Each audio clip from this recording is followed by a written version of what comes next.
Barrister Abdur Razzak সাহেবের বাসায় আমরা অবস্থান করেছিলাম এবং যে মুহূর্তে রায় ঘোষণা হলো তখন জোহরের সময় হয়ে গেছে। আমরা সিদ্ধান্ত নিলাম যে আমরা জোহর নামাজ পড়ে মিডিয়াকে বিবৃতি দিব, রায়ের ব্যাপারে মতামত দেব।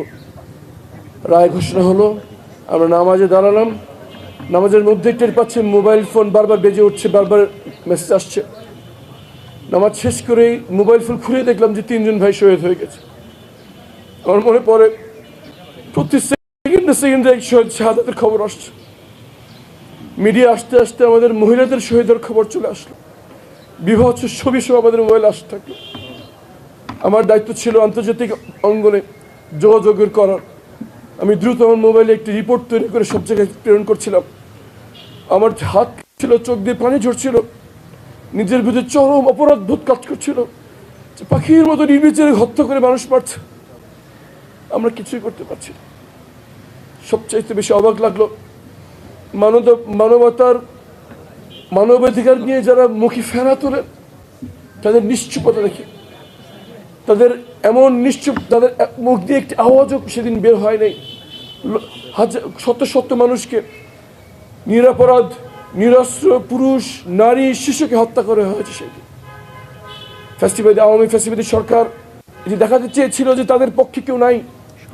এই জন্য আইন শৃঙ্খলা বাহিনীকে নির্দেশ দেওয়া হয়েছিল যে ওপেন গুলি করার জন্য, এবং বলা হয়েছিল যে গুলির হিসাব দিবেন, লাশের হিসাব দেওয়ার দরকার নাই।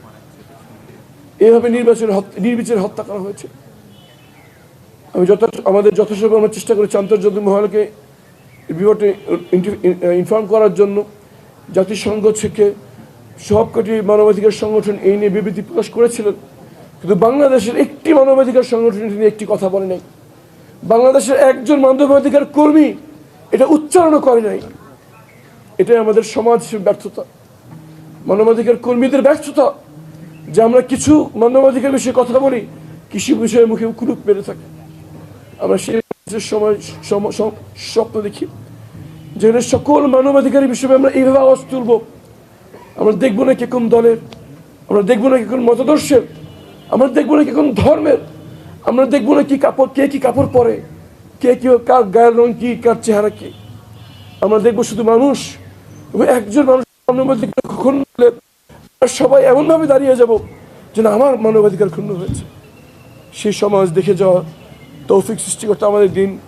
সেই সমাজ অর্জনের জন্য সবাইকে আহ্বান জানাই, আসুন সবাই মিলে গড়ি নতুন বাংলাদেশ। আসসালামু আলাইকুম রহমতুল্লাহ।